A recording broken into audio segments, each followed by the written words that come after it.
Lu sadar nggak sih betapa banyak orang yang kalau dengar kata kaya, langsung ngebayangin yang aneh-aneh.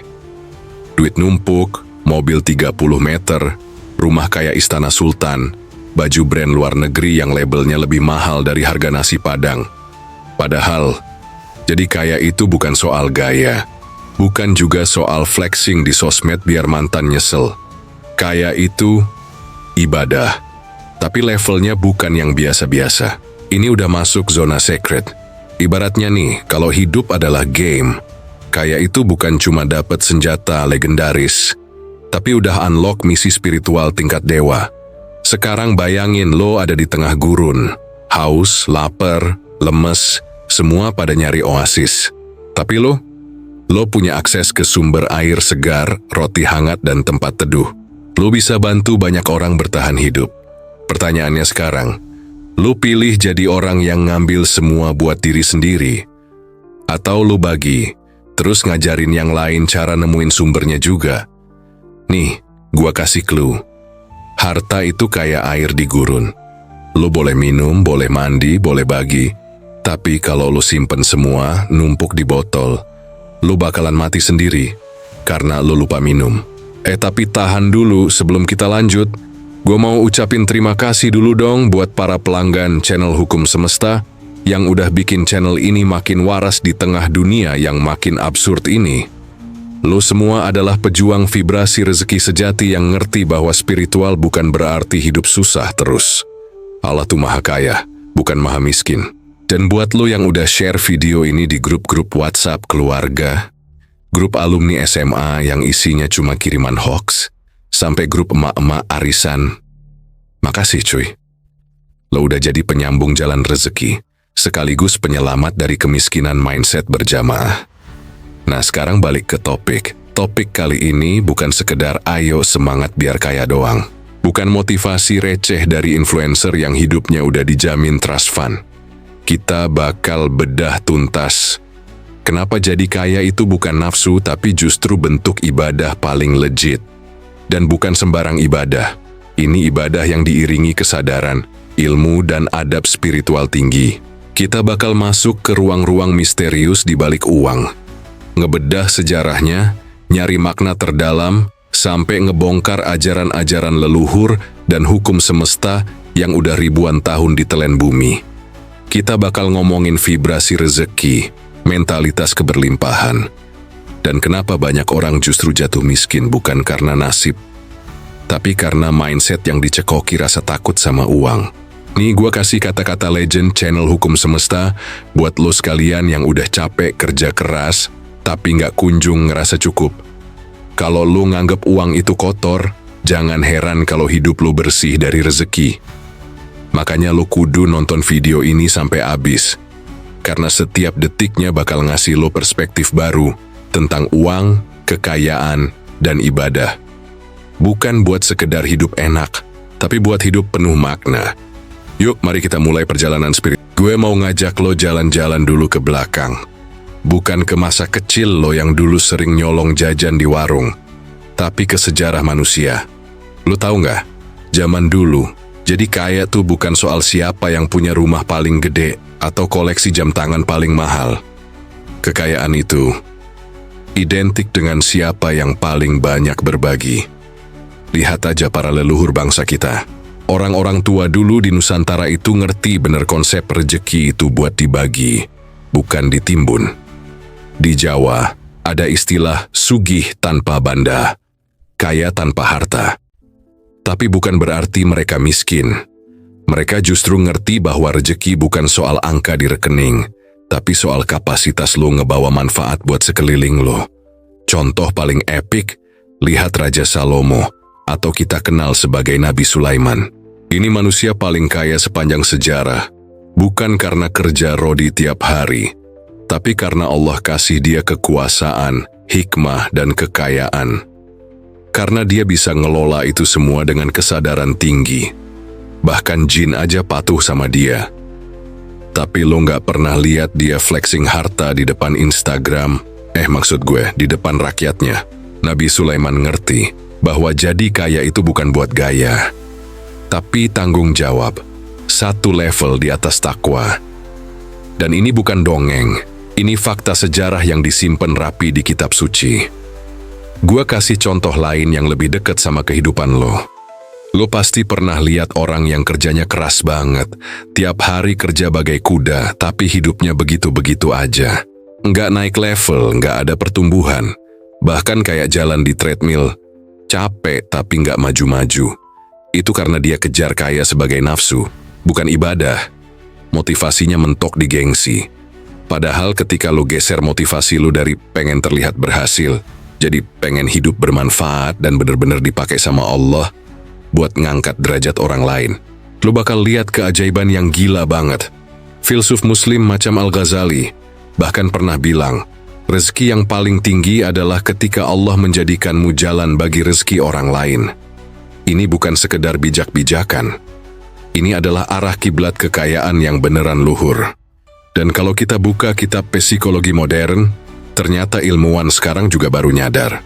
Ada istilah dalam psikologi namanya wealth consciousness atau kesadaran kekayaan. Ini bukan soal nominal, tapi soal gimana lo ngerespon rezeki.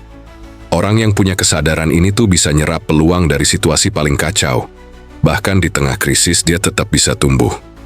Para ahli neuroscience juga udah bilang bahwa ketika lo hidup dalam rasa syukur, frekuensi otak lo berubah, tubuh lo lebih sehat, pikiran lo lebih jernih, dan keputusan lo lebih cerdas.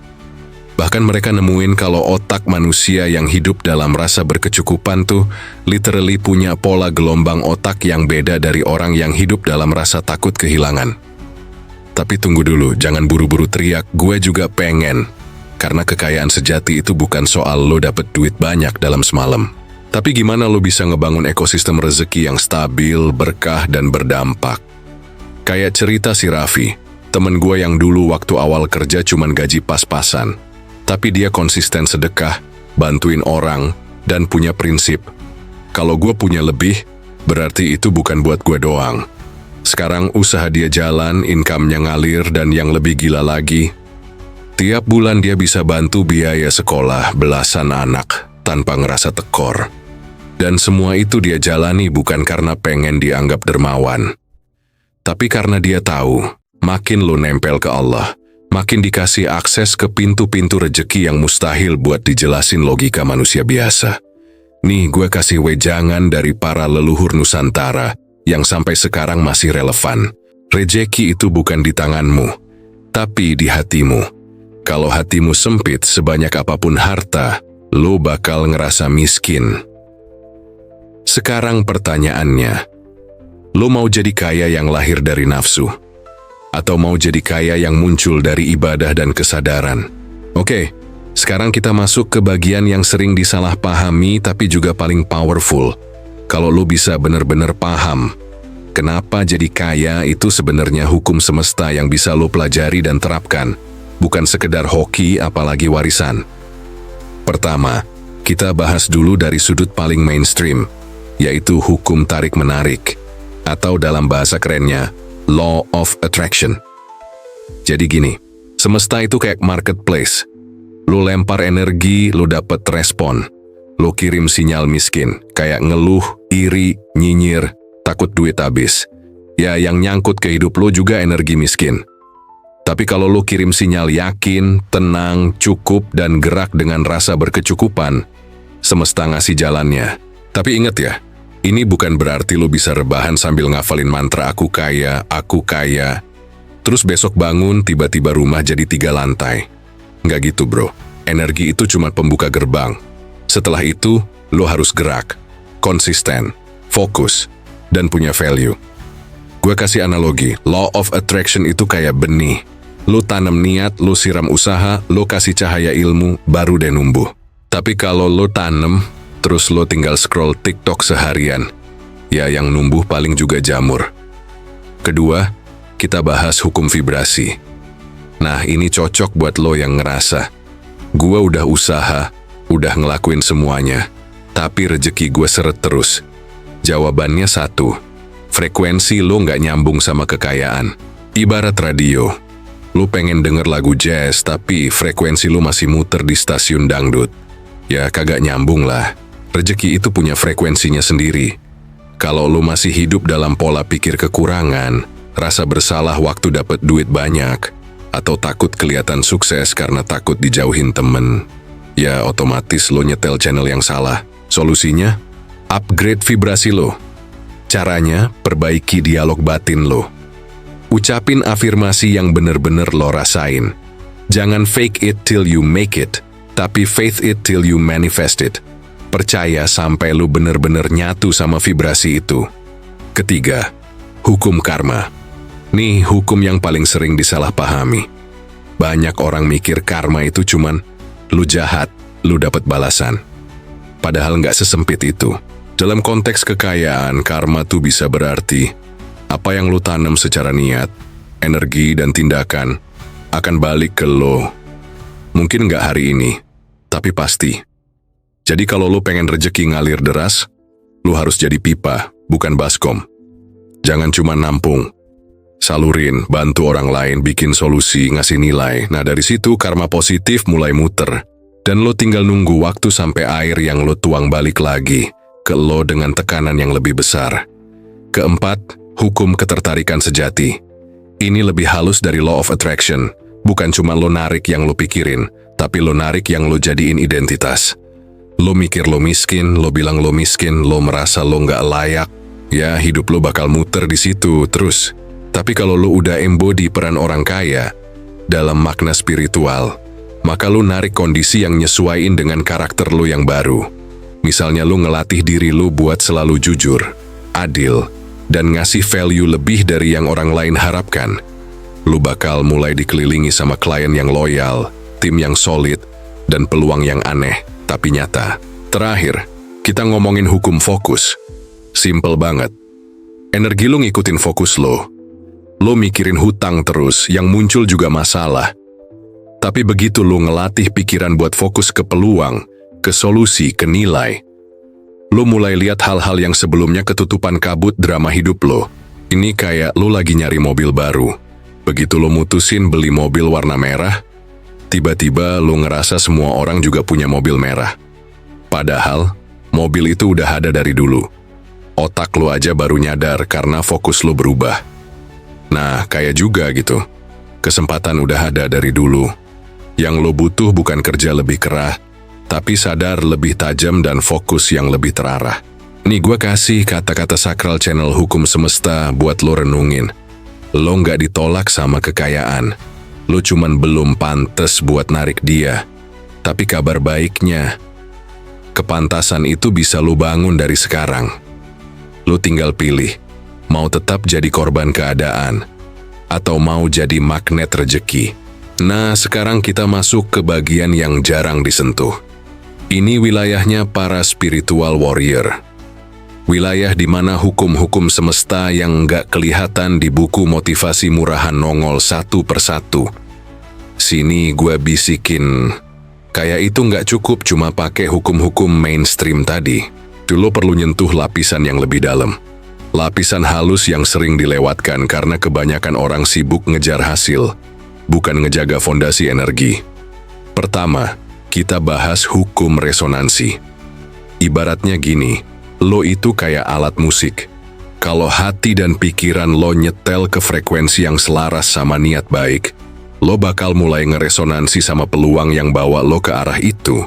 Tapi, kalau lo getarnya masih nyimpen dendam, takut gagal, atau pengen buktiin ke orang yang ngeremehin lo, hasilnya malah bias, kayak bisa, tapi penuh konflik. Ujung-ujungnya capek jiwa raga. Makanya, yang lo tarik itu bukan cuma sesuai pikiran, tapi sesuai getaran dominan di dalam lo. Dan getaran itu dibentuk dari niat, rasa syukur, dan keikhlasan lo dalam bergerak. Kedua, ada hukum kehampaan. Gini, semesta benci kekosongan yang nggak ada arah, tapi semesta cinta ruang yang siap diisi. Contoh konkret, dompet lo kosong, lo panik, lo takut, lo maki-maki dunia. Vibrasi kekosongan itu ngundang lebih banyak kekurangan. Tapi kalau lo ngelatih mentalitas kehilangan ini buat disiapi yang lebih gede, lo menciptakan kehampaan yang sakral. Lo kasih ruang buat sesuatu yang baru. Lo bener-bener ngebuka jalur rezeki dengan cara ngelepas. Ini prinsip yang dipraktekin banyak tokoh spiritual besar. Bahkan, banyak pengusaha sukses itu pernah ngalamin titik hancur. Tapi justru dari kehampaan itulah arah baru kebuka. Ketiga, kita bahas hukum cermin. Dunia luar lo cuma refleksi dari dunia dalam. Lo lihat orang lain sukses terus lo kesel, sinis, nyinyir. Itu tandanya lo belum damai sama potensi lo sendiri. Lo belum nyatu sama cahaya keberlimpahan di dalam lo. Tapi begitu lo bisa lihat kesuksesan orang sebagai refleksi kemungkinan yang Allah simpan buat lo juga, lo bakal ngerasa ringan. Nggak ada saingan, yang ada hanya cermin. Dan kalau lo bisa bersyukur ngeliat cermin itu, pantulannya bakal balik ke lo dalam bentuk rejeki yang nyata. Keempat, ada hukum ketundukan energi. Ini hukum yang luar biasa tapi jarang disadari. Semua energi itu tunduk sama sesuatu yang lebih tinggi. Dalam Islam, ini disebut tawakal. Tapi bukan pasrah doang. Ini tunduk dengan kesadaran bahwa rejeki itu bukan hasil usaha lo semata, tapi hasil dari lo nyetel gerak dengan aturan yang Allah tetapkan di semesta ini. Makanya, ketika niat lo bersih, usaha lo lurus, dan langkah lo nyambung sama nilai ilahiyah, semesta ngalah. Energi ngikut yang tadinya mustahil tiba-tiba jadi kenyataan. Ini bukan mistis, ini matematis, tapi versi Allah. Kelima, hukum keseimbangan ilahi. Ini beda sama sekedar balance hidup ya. Ini tentang keteraturan yang dijaga sama hukum spiritual. Lo nggak bisa maksa kaya kalau masih ada sisi hidup lo yang jebol. Kayak hubungan rusak, niat kotor, atau hati yang berantakan. Allah tuh maha adil, dan semesta tunduk pada keadilan itu. Jadi ketika lo hidup dengan cara yang nggak adil, baik ke diri lo sendiri atau ke orang lain, jangan heran kalau keberlimpahan yang lo cari jadi seret. Karena hukum keseimbangan ini bakal nutup jalur sampai lo ngerapihin semuanya. Makanya, sebelum minta lebih, pastikan lo udah kelola yang sekarang dengan adil, sabar, dan rasa cukup. Gue kasih analogi. Kaya itu kayak jadi penari di atas papan kayu yang digantung tali. Kalau lo terlalu berat ke satu sisi, lo jatuh. Tapi kalau lo bisa jaga gerak, jaga napas, jaga keseimbangan, lo bakal nari di atas kelimpahan tanpa takut jatuh. Sekarang kita selipin satu kutipan dari Nabi Muhammad Shallallahu Alaihi Wasallam yang dalam banget dan nyambung sama topik ini. Kekayaan itu bukan karena banyaknya harta, tapi kekayaan adalah kekayaan hati. Dalam banget, men. Artinya, lo nggak akan pernah bener-bener kaya kalau hati lo masih penuh haus dan kosong. Tapi begitu hati lo tenang, lapang, dan ridho, apapun yang masuk jadi rezeki bukan beban. Satu lagi dari ajaran leluhur Nusantara, orang yang menguasai dirinya lebih ditakuti oleh semesta daripada orang yang menguasai 1000 pasukan. Jadi lo nggak perlu buktikan apa-apa ke dunia, lo cukup buktikan ke Allah dan ke diri lo sendiri, bahwa lo layak jadi saluran keberlimpahan.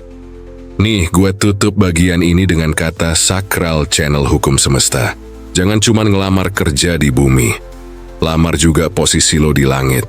Karena rejeki bukan cuma dari manusia, tapi dari sistem besar yang Allah atur diam-diam.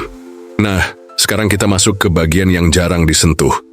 Ini wilayahnya para spiritual warrior. Wilayah di mana hukum-hukum semesta yang nggak kelihatan di buku motivasi murahan nongol satu persatu. Sini gue bisikin, kayak itu nggak cukup cuma pakai hukum-hukum mainstream tadi. Lo perlu nyentuh lapisan yang lebih dalam. Lapisan halus yang sering dilewatkan karena kebanyakan orang sibuk ngejar hasil, bukan ngejaga fondasi energi. Pertama kita bahas hukum resonansi. Ibaratnya gini, lo itu kayak alat musik. Kalau hati dan pikiran lo nyetel ke frekuensi yang selaras sama niat baik, lo bakal mulai ngeresonansi sama peluang yang bawa lo ke arah itu. Tapi, kalau lo getarnya masih nyimpen dendam, takut gagal, atau pengen buktiin ke orang yang ngeremehin lo, hasilnya malah bias, kayak bisa, tapi penuh konflik. Ujung-ujungnya capek jiwa raga. Makanya, yang lo tarik itu bukan cuma sesuai pikiran, tapi sesuai getaran dominan di dalam lo. Dan getaran itu dibentuk dari niat, rasa syukur, dan keikhlasan lo dalam bergerak. Kedua, ada hukum kehampaan. Gini, semesta benci kekosongan yang nggak ada arah, tapi semesta cinta ruang yang siap diisi. Contoh konkret, dompet lo kosong, lo panik, lo takut, lo maki-maki dunia. Vibrasi kekosongan itu ngundang lebih banyak kekurangan. Tapi kalau lo ngelatih mentalitas kehilangan ini buat disiapi yang lebih gede, lo menciptakan kehampaan yang sakral. Lo kasih ruang buat sesuatu yang baru. Lo bener-bener ngebuka jalur rezeki dengan cara ngelepas. Ini prinsip yang dipraktekin banyak tokoh spiritual besar. Bahkan, banyak pengusaha sukses itu pernah ngalamin titik hancur. Tapi justru dari kehampaan itulah arah baru kebuka. Ketiga, kita bahas hukum cermin. Dunia luar lo cuma refleksi dari dunia dalam. Lo lihat orang lain sukses terus lo kesel, sinis, nyinyir. Itu tandanya lo belum damai sama potensi lo sendiri. Lo belum nyatu sama cahaya keberlimpahan di dalam lo. Tapi begitu lo bisa lihat kesuksesan orang sebagai refleksi, kemungkinan yang Allah simpan buat lo juga, lo bakal ngerasa ringan. Nggak ada saingan, yang ada hanya cermin. Dan kalau lo bisa bersyukur ngelihat cermin itu, pantulannya bakal balik ke lo dalam bentuk rejeki yang nyata. Keempat, ada hukum ketundukan energi. Ini hukum yang luar biasa tapi jarang disadari. Semua energi itu tunduk sama sesuatu yang lebih tinggi. Dalam Islam, ini disebut tawakal. Tapi bukan pasrah doang. Ini tunduk dengan kesadaran bahwa rejeki itu bukan hasil usaha lo semata, tapi hasil dari lo nyetel gerak dengan aturan yang Allah tetapkan di semesta ini.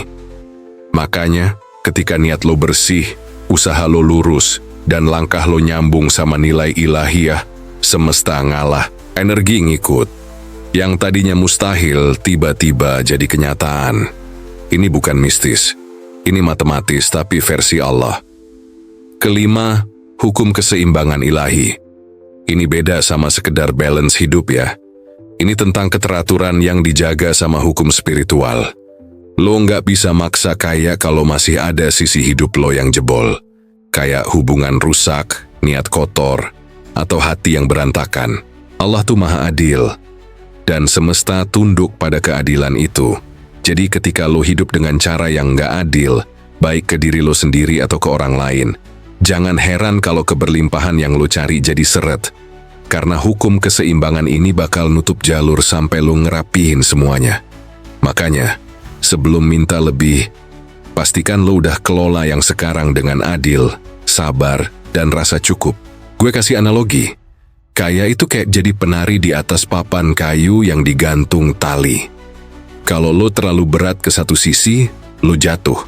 Tapi kalau lo bisa jaga gerak, jaga napas, jaga keseimbangan, lo bakal nari di atas kelimpahan tanpa takut jatuh. Sekarang kita selipin satu kutipan dari Nabi Muhammad SAW yang dalam banget dan nyambung sama topik ini. Kekayaan itu bukan karena banyaknya harta, tapi kekayaan adalah kekayaan hati. Dalam banget, men. Artinya, lo nggak akan pernah bener-bener kaya kalau hati lo masih penuh haus dan kosong. Tapi begitu hati lo tenang, lapang, dan ridho, apapun yang masuk jadi rezeki bukan beban. Satu lagi dari ajaran leluhur Nusantara, orang yang menguasai dirinya lebih ditakuti oleh semesta daripada orang yang menguasai 1000 pasukan. Jadi lo nggak perlu buktikan apa-apa ke dunia, lo cukup buktikan ke Allah dan ke diri lo sendiri, bahwa lo layak jadi saluran keberlimpahan. Nih, gue tutup bagian ini dengan kata sakral channel hukum semesta. Jangan cuma ngelamar kerja di bumi. Lamar juga posisi lo di langit, karena rejeki bukan cuma dari manusia, tapi dari sistem besar yang Allah atur diam-diam. Bro, kalau lo udah ngerti semua ini tapi nggak lo lakuin, ya itu sama aja kayak beli buku diet tapi lo sambil ngunyah gorengan. Ngerti doang nggak cukup. Yang bikin hidup lo berubah itu gerakan kecil yang lo ulang tiap hari. Nggak usah muluk-muluk dulu. Mulai dari perbaiki niat, disiplin waktu, bersihin hati, nambah sedekah. Dan paling penting, jaga hubungan lo sama Allah. Itu udah bikin lo naik satu level di semesta. Dan lo tahu kan, kalau udah naik level, rezeki juga naik kelas. Bro, kita mulai dari sebuah nama. Seno. Orang biasa, lulusan SMA, skill pas-pasan, cuma bisa ngedit foto dikit-dikit. Ganteng juga enggak, modal juga enggak punya. Tapi, satu hal yang dia punya, ngeyel. Tapi bukan ngeyel kayak netizen di kolom komentar TikTok. Ini ngeyel dalam artian gigih, keras kepala dalam hal positif, dan nekat nurutin kata hatinya walau dibilang gila sama orang-orang. Pertama, masa miskin bukan kutukan, tapi momentum Seno dulu hidup di kampung kecil, di pojokan Jawa Timur. Tiap hari ngeliat orang tua banting tulang di sawah. Pagi-pagi udah nyangkul, sore bawa hasil cuma cukup buat beli beras dan kopi sachet. Tiap lihat ibunya ngelap keringat, batin Seno teriak, Allah, masa iya hidup cuma segini doang?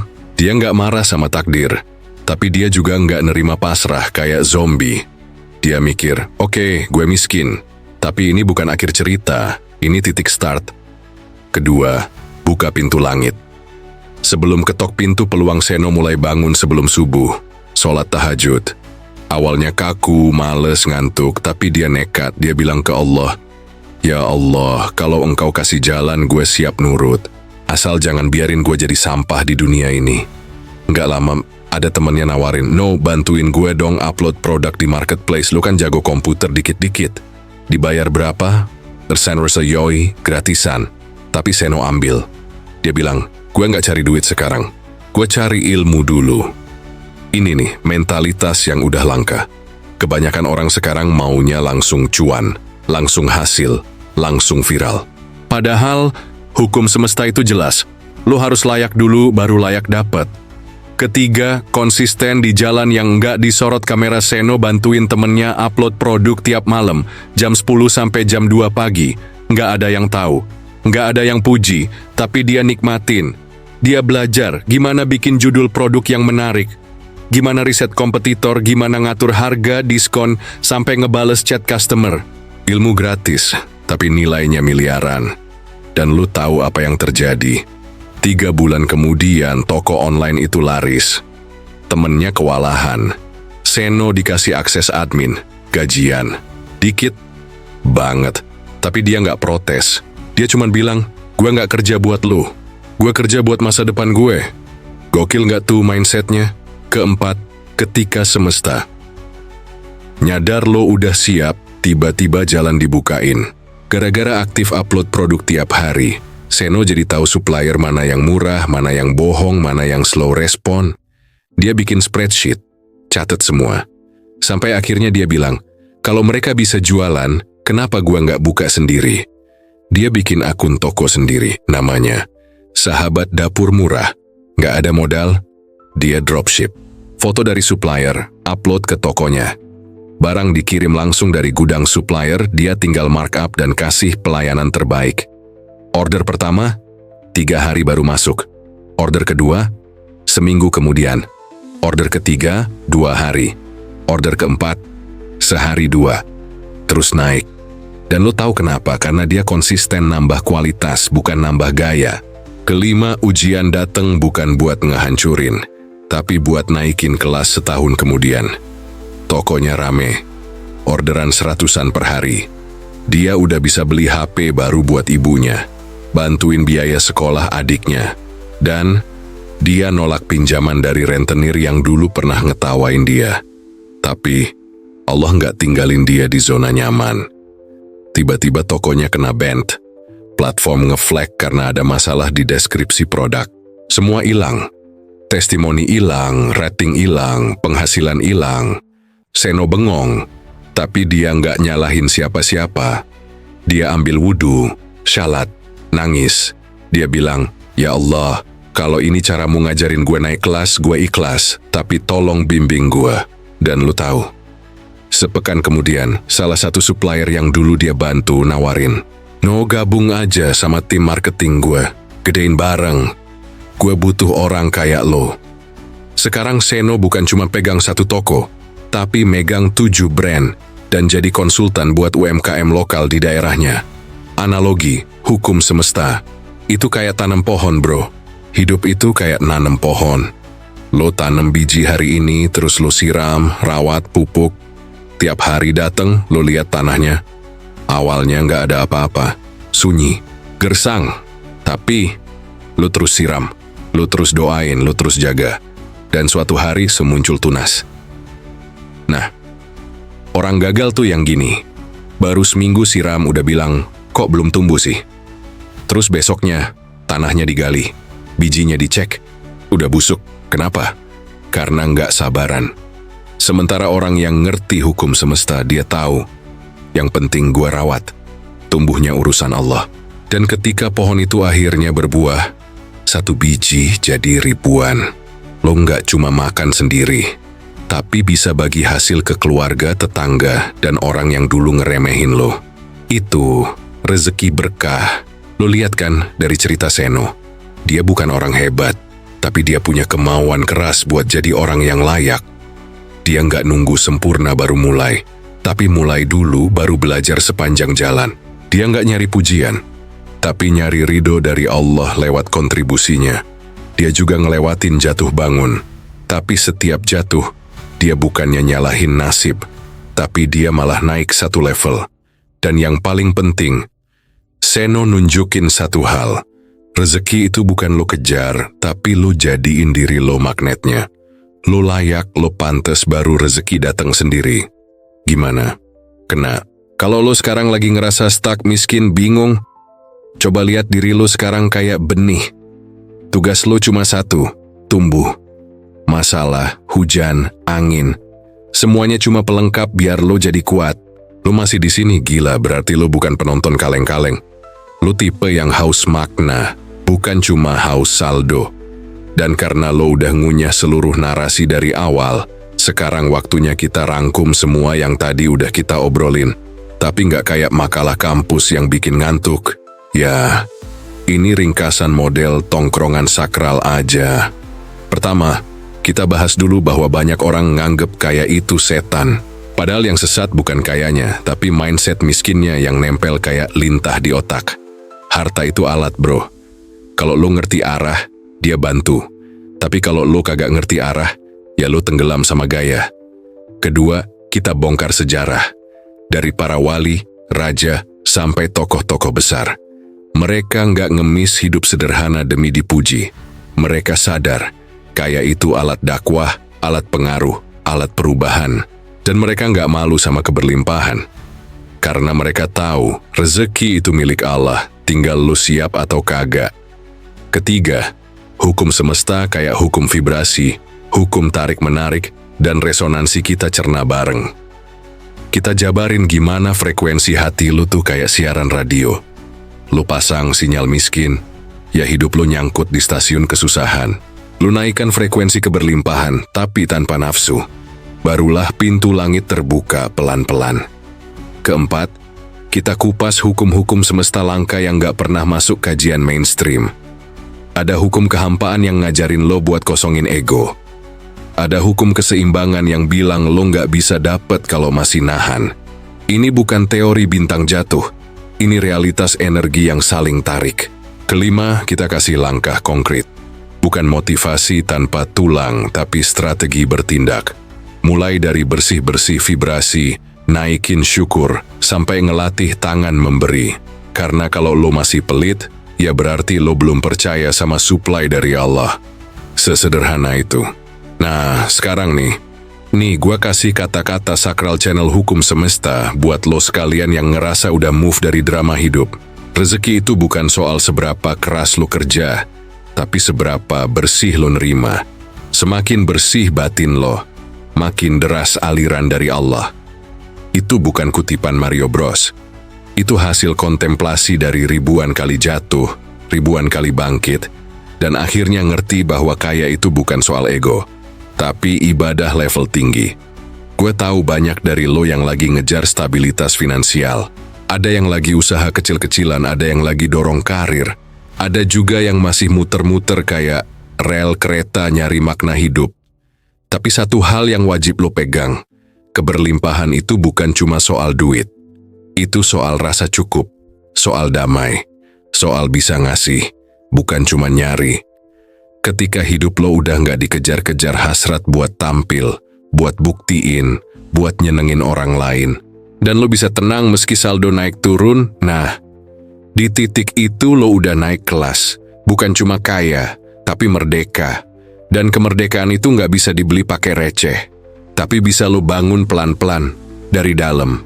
Jadi kalau lo ngerasa video ini relate, masuk akal, dan bikin lo ngerasa anjir ini gua banget, jangan lo simpen sendirian. Karena energi baik itu harus ngalir. Tinggalin komen lo di bawah tentang apa yang selama ini jadi penghalang lo buat percaya bahwa jadi kaya itu bisa jadi ibadah.